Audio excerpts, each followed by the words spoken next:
दो गाड़ी हो गया है।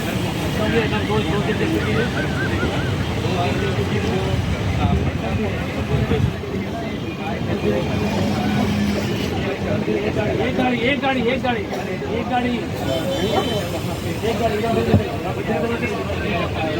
ऐसे ही बढ़ते हैं आप रुकिएगा।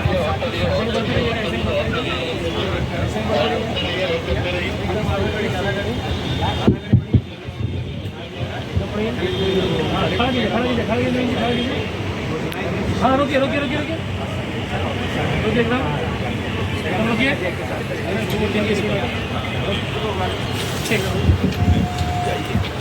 आप लोग कवरेज कीजिए, रहिएगा, रेडी रहिएगा, हम बोलेंगे।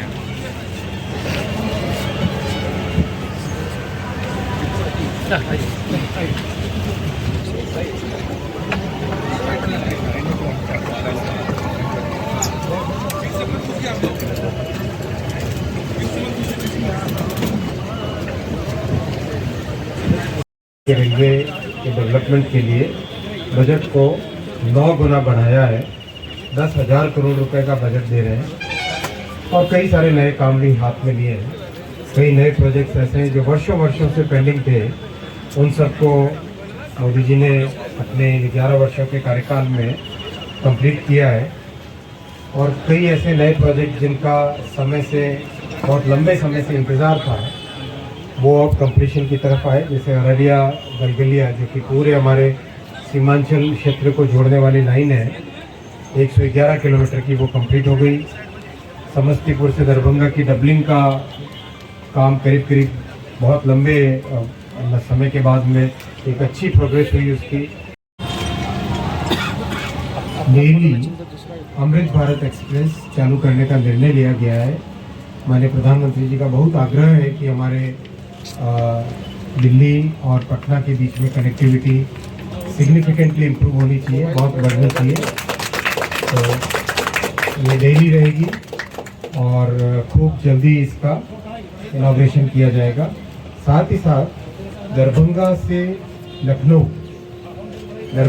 लखनऊ ये वीकली अमृत भारत एक्सप्रेस का फैसला लिया गया है।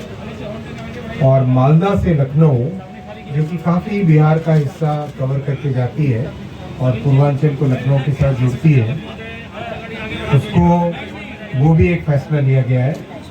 और एक फैसला लिया गया है सहरसा से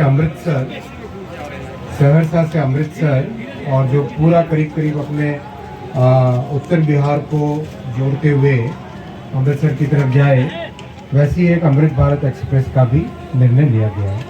और एक 5वां बड़ा निर्णय लिया गया है, जो हमारा सीमांचल है, जोगबनी वाला एरिया, वहाँ से तमिलनाडु के लिए तमिलनाडु में ईरोड, उसके लिए एक डेली ट्रेन का फैसला लिया।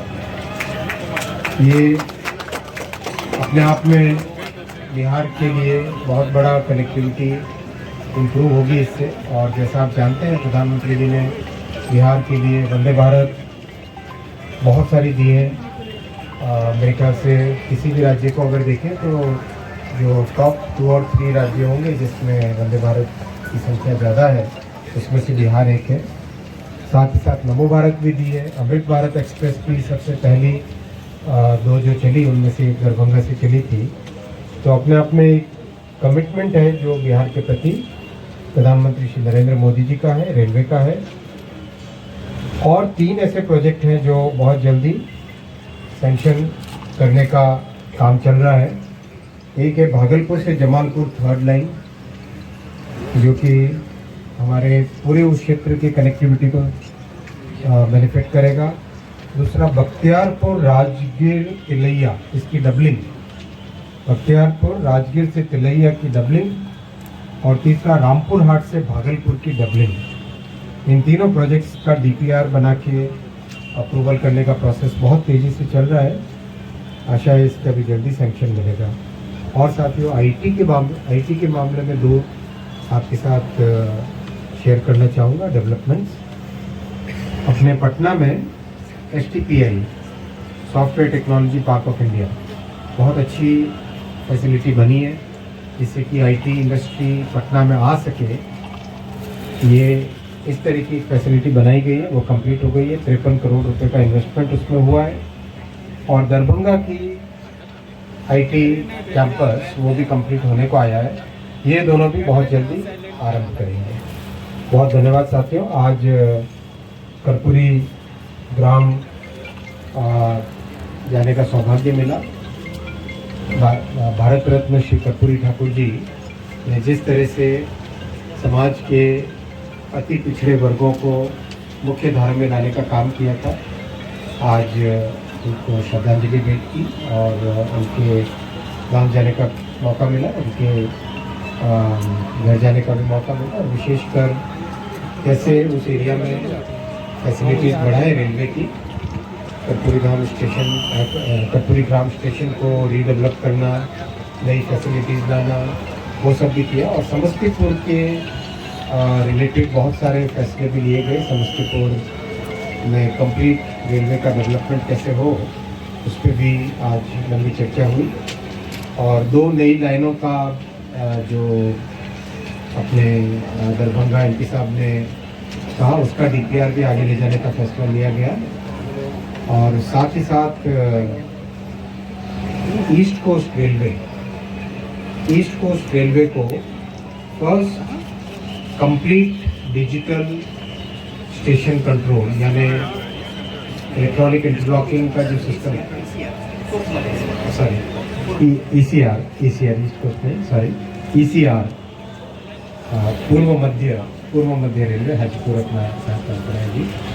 ECR का तो पहला भारत वो फैसला भी लिया गया और उसमें जनरल मैनेजर DRM सबको आगे बढ़ने का ये फैसला लिया गया। तो साथियों बहुत रेलवे के काम आने वाले समय में और भी होंगे। और धन्यवाद आपका, आप इस जगह तक यहाँ तक आए। सर